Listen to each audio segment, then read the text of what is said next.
पहला डेफिनेशन था ordered pair का। तो ऑर्डर पेयर में first we should not change the order, a comma b is not equal to b comma a। Of course number equal है तो फिर order change करके वो दिखने में सेम रहते हैं, सो इसलिए there is no problem if they are equal. यहाँ पे पहले एलिमेंट को बोलते हैं हम फर्स्ट ऑब्जेक्ट, सेकंड बी को बोलते हैं second object, and whenever two ordered pairs are given as equal, we can equate the first object with first and second with second, a equal to x, b equal to y। बाद में हमने discuss किया Cartesian product of sets. Cartesian product of sets का meaning क्या है कि we can take all possible combinations, all possible ordered pairs from one set to another set। जैसे यहाँ पे एक एग्जांपल दिया था, कार्टेशियन प्रोडक्ट का कंसेप्ट में थोड़ा और एक एग्जांपल लेके बताता हूँ।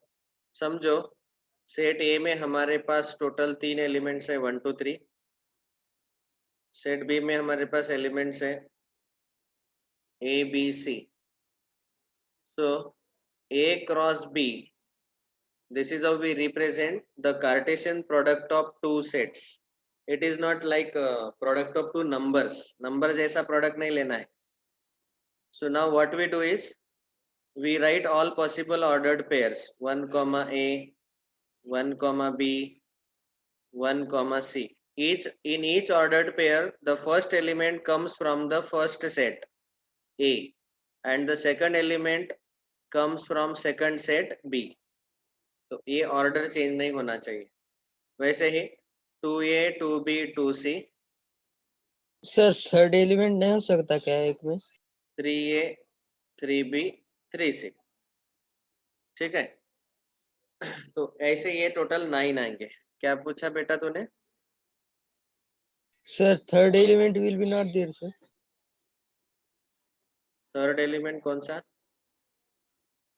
1 comma a comma sir b। नहीं नहीं नहीं, और पेयर में कितने रहते हैं? 2। हाँ, इसीलिए पेयर नाम दिया उसको। तो पेयर में 2 ही सर रहते हैं। 3 का भी पेयर हो सकता है ना सर?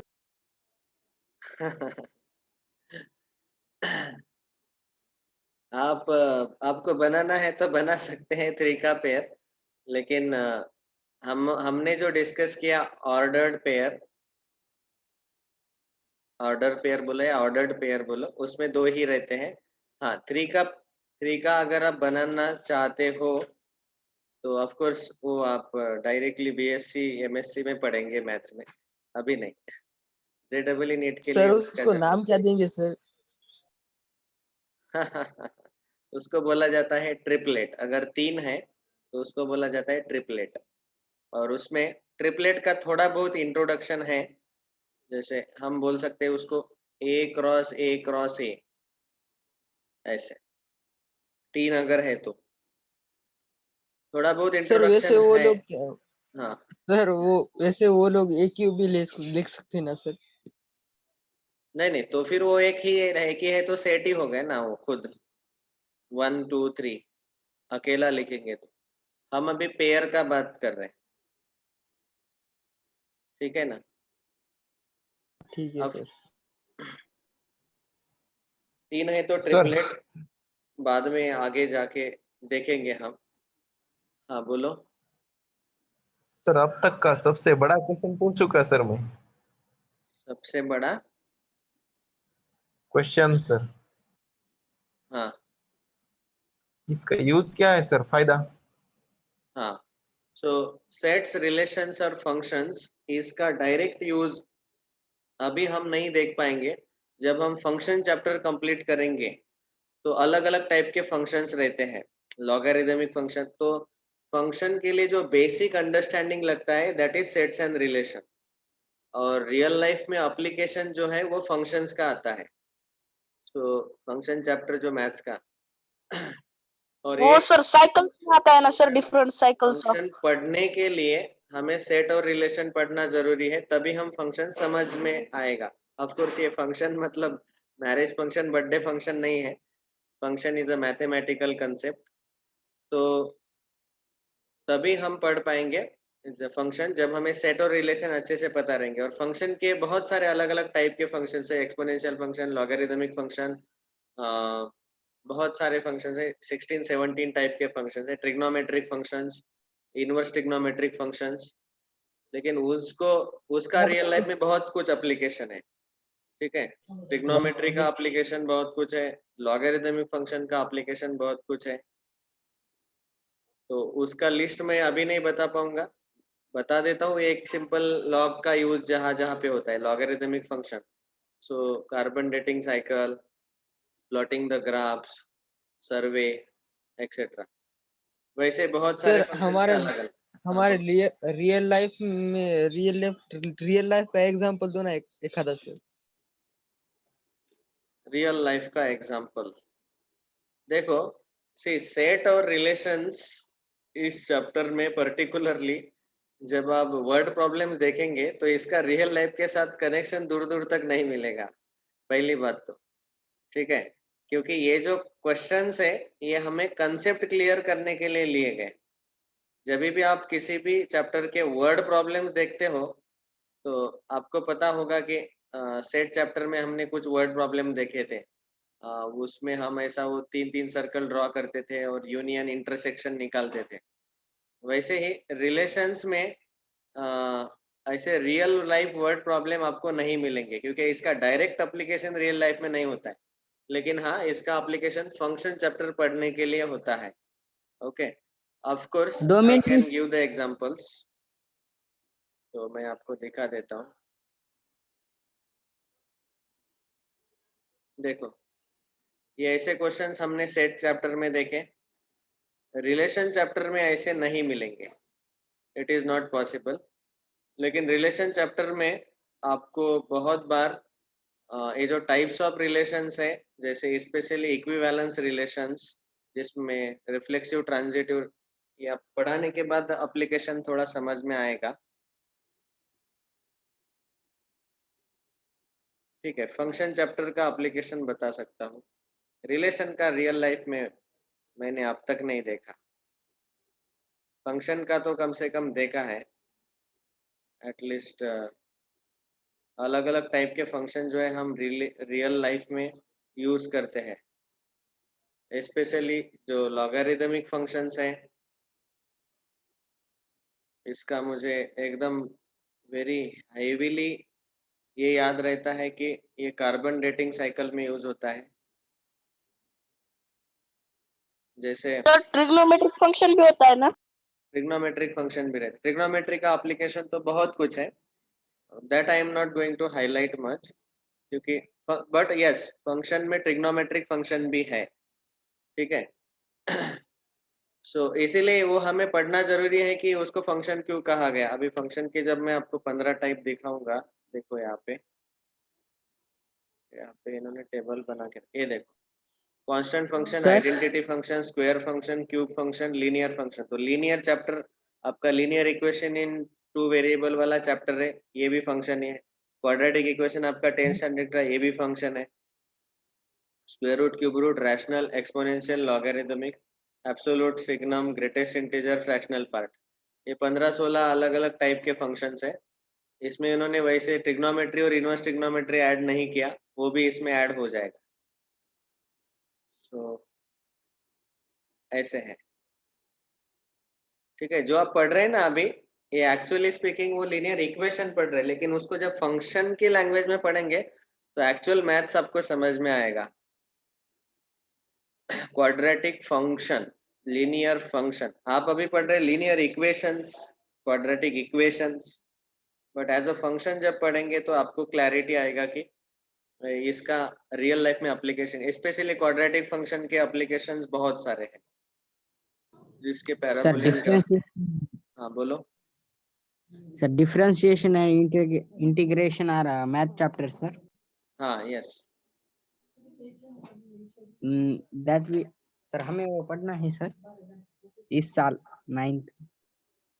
अच्छा, 9th में एक्चुअली मैं पढ़ाने वाला हूँ, लेकिन क्या है, फिजिक्स में जो डिफरेंशिएशन इंटीग्रेशन है उसके खाली फॉर्मूले सफिशिएंट है फिजिक्स के लिए, लेकिन जब मैं फाउंडेशन में पढ़ाऊंगा या डिफरेंशिएशन इंटीग्रेशन जब हम मैथ्स में पढ़ेंगे तो उसके प्रूफ के साथ बहुत डिटेल में पढ़ते हैं।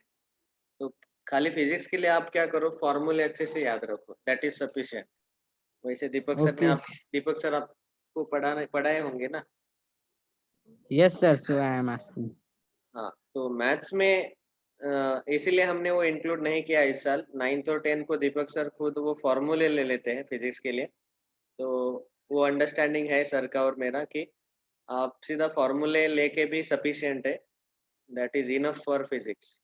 मैथ्स के लिए अगर Okay, sir. डिफरेंशिएशन इंटीग्रेशन पढ़ाना है तो डायरेक्ट 12th स्टैंडर्ड का पार्ट है, that we will discuss at the end of foundation.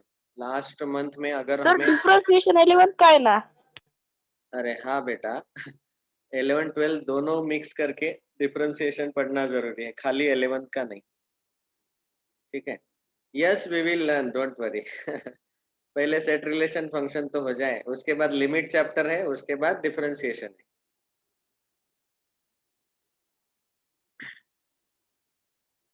चलो ठीक है, today I am going to define now relation. पहले कार्टेशियन प्रोडक्ट के बारे में, ये प्रॉपर्टीज हमारे बचे थे कल, let us begin with them. तो कार्टेशियन प्रोडक्ट का मतलब क्या बोला मैंने कि समझो पहले सेट में हमारे 3 एलिमेंट्स थे, उसको सेट ए बोला। सेट बी में वेन डायग्राम के फॉर्मेट में मैं दिखा रहा हूँ, सेट बी में ये 3 एलिमेंट्स थे। तो ऑल पॉसिबल ऑर्डर्ड पेयर, जिसमें पहला एलिमेंट पहले सेट से आएगा, दूसरा एलिमेंट दूसरे सेट से आएगा, ये सारे पॉसिबल ऑर्डर्ड पेयर्स हम जब कंबाइन करते हैं 1a 1b 1c, 2a 2b 2c, 3a 3b 3c, तो ये सारे जो ऑल पॉसिबल ऑर्डर्ड पेयर्स हैं, इनको जब हम एक साथ एक सेट में लिखते हैं, that is nothing but Cartesian product. Okay, अभी अगर मैंने आपको ऐसा पूछा कि एक सेट में पहला जो सेट है उसमें टोटल n एलिमेंट्स है, m एलिमेंट्स है, दूसरा सेट b है उसमें n एलिमेंट्स है, तो आप बोलो कि कार्टेशियन प्रोडक्ट में उसमें कितने ऑर्डर्ड पेयर्स आएंगे, how many ordered pairs will कम। तो यहाँ पे आप देख पा रहे कि पहले सेट में 3 एलिमेंट्स थे 1 2 3, दूसरे सेट में 3 एलिमेंट्स थे। तो कार्टेशियन प्रोडक्ट जब हमने लिया a क्रॉस b, तो उसमें टोटल 1 2 3, 1 के लिए 3 ऑर्डर्ड पेयर्स, 2 के लिए 3 ऑर्डर्ड पेयर्स और 3 के लिए 3 ऑर्डर्ड पेयर्स, ऐसे टोटल 9 ऑर्डर्ड पेयर्स आ गए। तो जब भी किसी से एक सेट में नंबर ऑफ एलिमेंट्स m है, दूसरे सेट में नंबर ऑफ एलिमेंट्स n है, तो a क्रॉस b में number of elements m into n रहेंगे। Okay, so this is the formula for number of elements in Cartesian product. All right, जब तक मैं आपको फंक्शन चैप्टर नहीं पढ़ाऊंगा ना, तब तक मैथ्स बहुत ही थियोरेटिकल लगेगा। जब एक्चुअल फंक्शन चैप्टर शुरू होगा तब आपको रियल लाइफ एप्लीकेशन स्टार्ट होंगे। बट ये बहुत ही बेसिक्स है कि ये फंक्शन चैप्टर पढ़ने के लिए जरूरी है, otherwise you won't understand functions if you don't know Cartesian product, set, relations. Okay, so Cartesian product के कुछ properties, a cross b is not equal to b cross a, ऐसा क्यों, आप ही बोलो।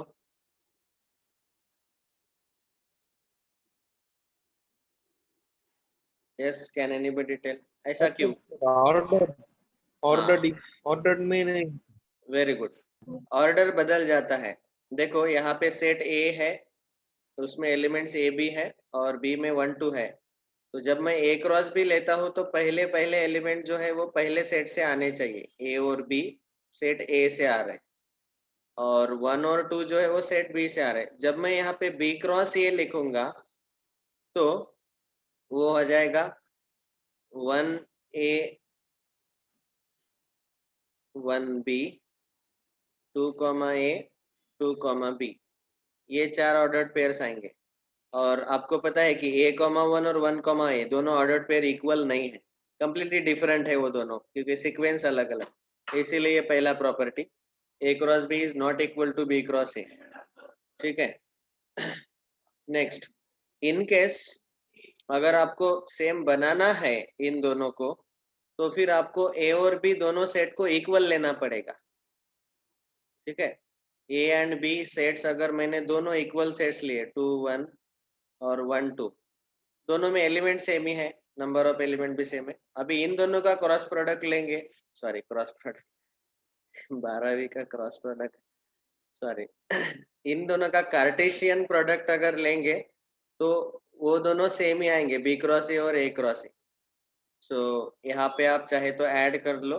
एक्सेप्शन है कि अगर A और B इक्वल है तब ये cross product Cartesian product equal आएगा। मैंने आज ही 12th स्टैंडर्ड को क्रॉस प्रोडक्ट पढ़ाया, इसलिए वही वर्ड यूज हो रहा है। ठीक है। Exception is A is equal to B।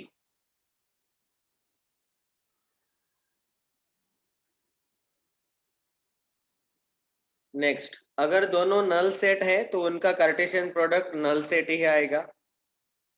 Third, ये मैंने अभी बताया कि कार्टेशियन प्रोडक्ट के नंबर ऑफ एलिमेंट जो है it will be equal to product of number of elements of first set into number of elements of second set.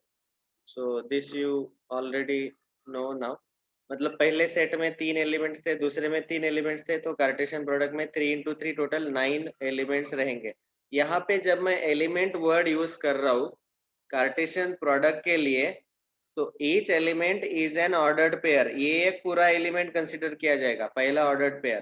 This is the second element, this is the third element. Please remember this. Cartesian product में element का meaning है ordered pair. जब हम set के लिए element या member word use करते हैं तो वहां पे ऐसे इंडिविजुअल एक एक मेंबर एलिमेंट्स रहते हैं, लेकिन कार्टेशियन प्रोडक्ट में एलिमेंट मींस ऑर्डर्ड पेयर।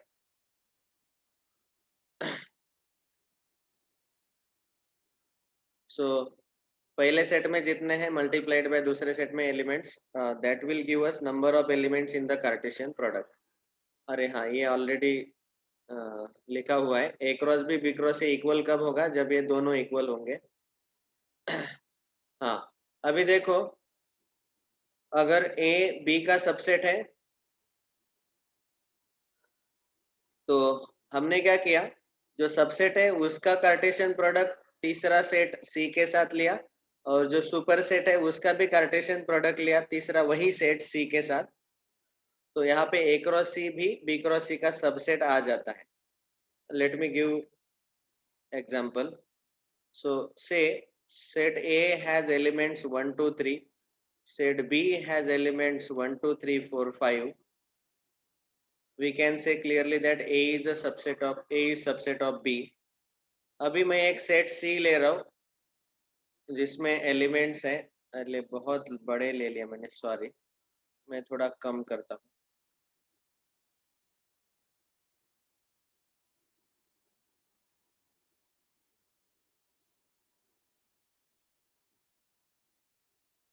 अभी एक सेट C लेता हूँ, उसमें लेते हैं 2 एलिमेंट A, B। अभी देखो, जब मैं A क्रॉस C लूंगा तो A के सारे एलिमेंट ऑर्डर्ड पेयर में कंबाइन करो C के साथ, तो यह आएगा 1A 1B 2A 2B। ठीक है। तो A और C का कार्टेशियन प्रोडक्ट लिया हमने 1A 1B 2A 2B। बाद में B क्रॉस C लिया, तो आपको क्लियरली समझ में आ रहा होगा कि इसमें ये 1A 1B 2A 2B तो आने ही वाले हैं, there is no doubt about it. और एक्स्ट्रा 3A 3B भी आ जाएगा। ठीक है। देख के ही समझ में आ रहा है कि A क्रॉस C जो है it is subset of B cross C। Subset मतलब पता है आपको, इसके सारे एलिमेंट B क्रॉस C में प्रेजेंट है। Therefore A cross C is a subset of B cross C. C is given any given set, लेकिन कंडीशन यहाँ पे क्या था कि A is a subset of B. Similarly, अगर हमारे पास टोटल ऐसे 4 सेट है, उसमें से ये जो ए है और सी है वो बी और डी के सबसेट रहेंगे, तो सबसेट का कार्टेशियन प्रोडक्ट और सुपरसेट का कार्टेशियन प्रोडक्ट अगर हमने लिया, ए क्रॉस सी दोनों सबसेट है, और सुपरसेट जो बी और डी है इनका कार्टेशियन प्रोडक्ट लिया, तो यहाँ पे भी वही सबसेट रिलेशन आएगा। सबसेट का Cartesian product will be subset of the Cartesian product of supersets. इसका मैं एग्जांपल नहीं दूंगा, आप खुद चेक कर लेना। So these are some of the properties of Cartesian product. इसमें याद रखने लायक ये 2 पॉइंट है, इसके ऊपर डायरेक्ट JEE में क्वेश्चन आता है। Number of elements. Next, now we start with the actual point of discussion, which is relations. Of course, these are not relations like in day-to-day life we have father, mother, brother, sister, मामा मामी काका काकू, ये सारे relation नहीं है। This is completely different concept. अभी देखो relation mean what. In simple language we can say that relation is a subset of Cartesian product. ये compulsory याद रखो, जो भी कार्टेशियन प्रोडक्ट हम लेंगे उसका लेना है सबसेट। तो relation is simply subset of given Cartesian product. मतलब अभी आप देख सकते हैं कि यहाँ पे ए क्रॉस बी हमने ये लिया था जिसमें टोटल 9 एलिमेंट्स है। ए क्रॉस बी मतलब ए कार्टेशियन प्रोडक्ट बी, तो इसमें टोटल 9 एलिमेंट्स है। Now I am taking a relation R from set A to set B. इसको कैसे पढ़ना है? इट इज रिलेशन आर, उस रिलेशन को हमने नाम दिया आर। रिलेशन आर, इस कोलन को पढ़ेंगे from set A to set B.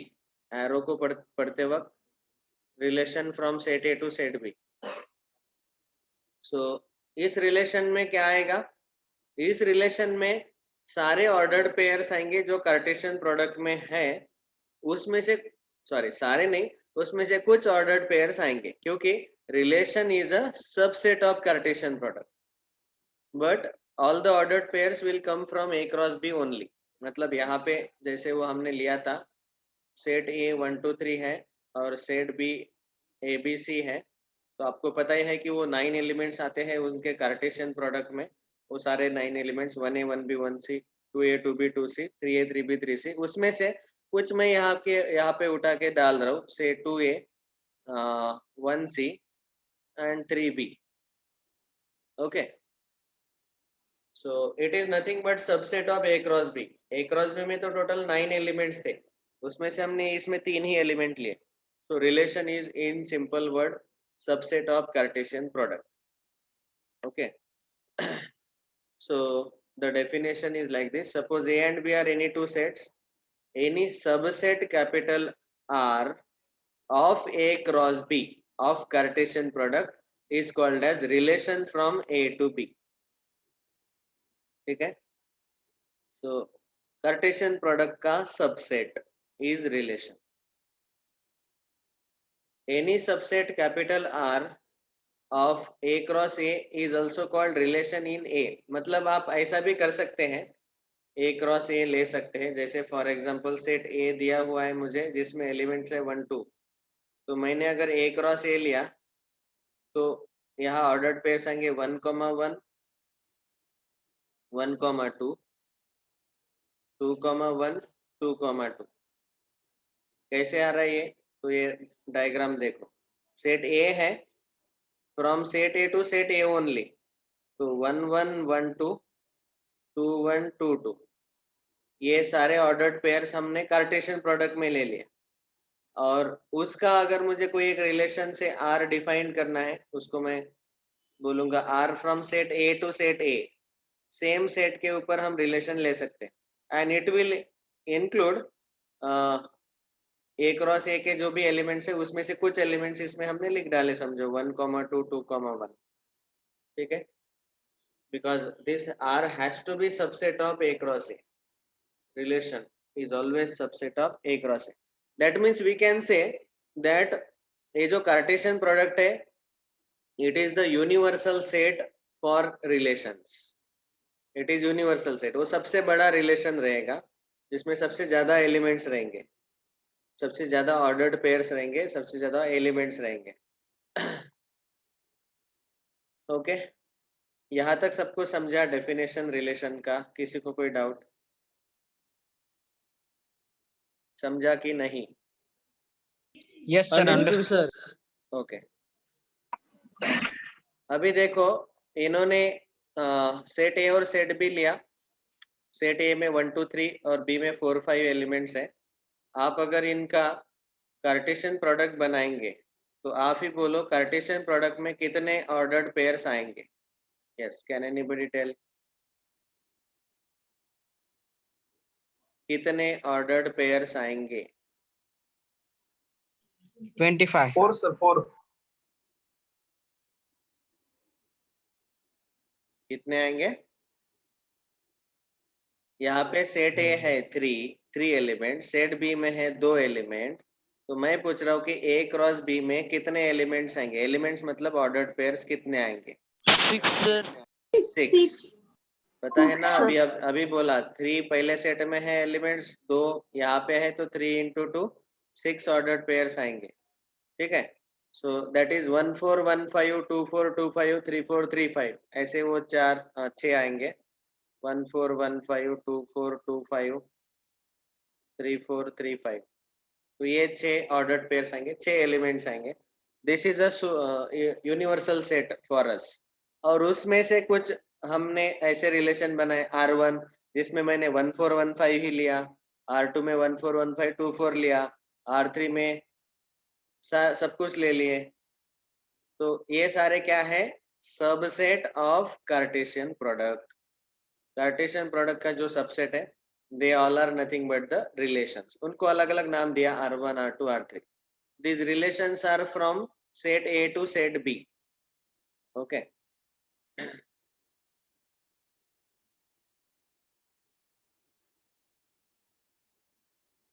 अभी ये फॉर्मूला इंपॉर्टेंट है जिसमें ZEE में क्वेश्चन आते हैं. अगर सेट ए में m एलिमेंट्स है, सेट बी में n एलिमेंट्स है, देन हमें डायरेक्ट क्वेश्चन पूछा जाता है कि find the number of relations from A to B. Set A से बी तक कितने रिलेशंस आप बना सकते हैं अगर दोनों सेट में आपको नंबर ऑफ एलिमेंट्स बताए गए? तो पहले तो आपको पता होना चाहिए पावर सेट का कंसेप्ट. याद आ रहा होगा कि अगर सेट में नंबर ऑफ एलिमेंट्स n है तो उसके पावर सेट में नंबर ऑफ एलिमेंट्स 2n रहते हैं. ठीक है, ये हमने डिस्कशन लिया था पावर सेट में. पावर सेट का मीनिंग क्या है? Set of all the subsets.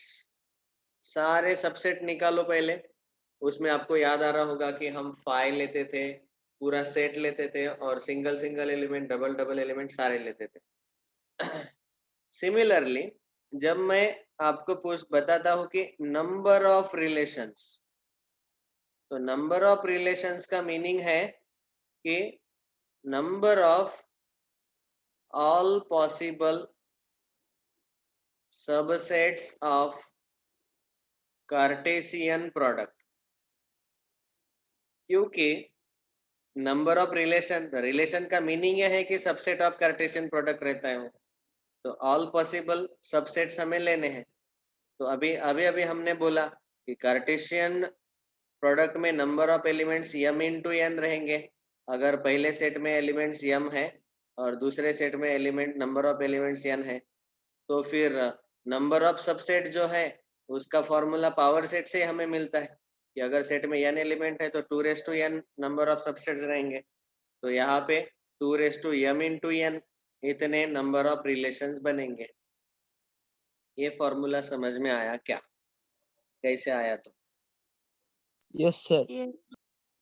Okay, so power set जैसा ही था, लेकिन यहाँ पे ये जो कार्टेशियन प्रोडक्ट है इसके सारे सबसेट्स निकालने हैं, ऑल पॉसिबल सबसेट्स।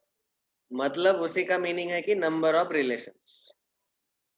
तो दोनों वर्ड यूज होते हैं बहुत बार, कभी कभी घुमा फिरा के इस क्वेश्चन को ऐसा पूछा जाता है कि find the number of subsets of Cartesian product, या फिर कभी कभी घुमा के फिर के आप ऐसा पूछा जाता है कि find the number of relations, तो आएंगे 2m n। ओके, जैसे फॉर एग्जांपल पहले सेट में 5 एलिमेंट है, दूसरे सेट में 2 एलिमेंट है, और आपको पूछा गया कि नंबर ऑफ रिलेशंस कितने बनेंगे दोनों from set A to set B में। So it will be 2m into n, 2⁵ into 2, 10. 2⁻10 is the answer. Of course, question generally में इतने सिंपल नहीं रहते। आपको पहले ढूंढने रहते हैं कि इन दोनों सेट में कितने एलिमेंट्स हैं, वो फाइंड करना रहता है। That takes 1 minute and then half a minute just for calculating this 2⁻m into n. इतने सिंपल मत सोचो, लेकिन हाँ एक कंसेप्ट यूज होगा। ठीक है, नेक्स्ट रूल ऑफ रिलेशंस। तो ये तो फॉर्मूला हमने डिस्कस किया। अभी ये जो कुछ रूल्स है वो नोट करके लिखेंगे। देखो, रूल ऑफ रिलेशन मतलब किसी भी रिलेशन को आप वर्डिंग में लिख सकते हैं। जैसे आप पूछ रहे थे ना कि सर इसका रियल लाइफ एग्जांपल बताओ, तो रिलेशन का नाम बताते वक्त हम उसका वर्ड में लिखते हैं। जैसे यहाँ पे दिखाया गया नाम उसका है the square of. The square of relation क्या करेगा, जो पहला एलिमेंट है उसका स्क्वायर दूसरा एलिमेंट रहेगा ऑर्डर्ड पेयर में। 2 का स्क्वायर 4, 3 का स्क्वायर 9, 4 का square 16। So this is the rule of relation. ठीक है, तो इस रूल से ही बहुत सारी चीजें आती हैं। जैसे ये जो हमारा पहला सेट रहता है, इट एक्ट्स एज इनपुट। ये इनपुट करके एक्ट होता है, एंड दिस इज आउटपुट। तो इनपुट आउटपुट का कंसेप्ट आप कितने सारे फील्ड में यूज करते हो। You use in electronics, you use in computer, you use in electricity, and these are just technical things you use in even day to day life। जैसे एक simple example मैं बार बार देते रहता हूँ। समझो आप अपना जूसर है, जूसर या तो फिर ये गन्ने का जूस निकालने का मशीन रहता है। उसमें इनपुट अगर आपने गन्ना डाला तो गन्ने का जूस ही आउटपुट बाहर आता है। ठीक है, आपने जो फ्रूट डाला उसी का जूस बाहर आएगा। वैसे सो फंक्शन बोलते हैं उसको। Function of machine is to give juice. Input could vary but output could be as per the input. जो इनपुट डालेंगे वैसे आउटपुट आएगा। So like that. तो रिलेशन में भी ये रूल रहता है। उस रूल के हिसाब से ही अगर जूसर का मशीन है तो वो जूस देगा, अगर दूसरे मशीन है उसमें जो इनपुट डालेंगे तो आउटपुट अलग रहेगा। तो रूल हर एक मशीन के लिए अलग अलग रहता है। Now some of the notes. ये जो तीनों नोट्स है इसमें हम सिंपली ऐसा याद रख सकते हैं कि Cartesian product is distributive over union, intersection and difference. हम इसको डिस्ट्रीब्यूट कर सकते हैं A cross B union A cross C, A cross B intersection A cross C, A cross B minus A cross C. It is distributive. अभी ये आप खुद try करो कि सच में ये बराबर आते हैं क्या, इक्वल आते हैं। They will be equal. I won't explain all of them because it takes lot of time. Right now you can just understand that this is distributive property. We can distribute.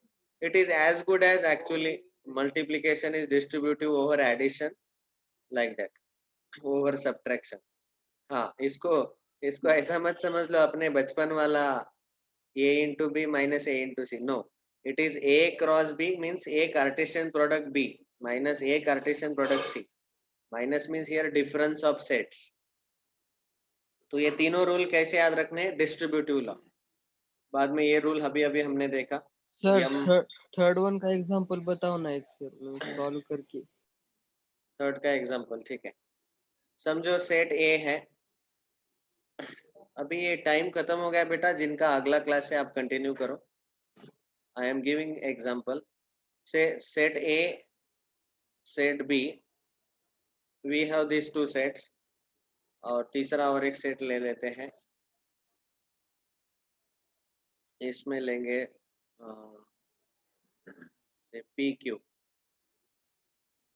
अभी मुझे पहले तो निकालना पड़ेगा, एक minute, यहाँ पे numbers ही लेते हैं सब कुछ, तो थोड़ा सब्ट्रैक्शन निकालने में आसानी होगा।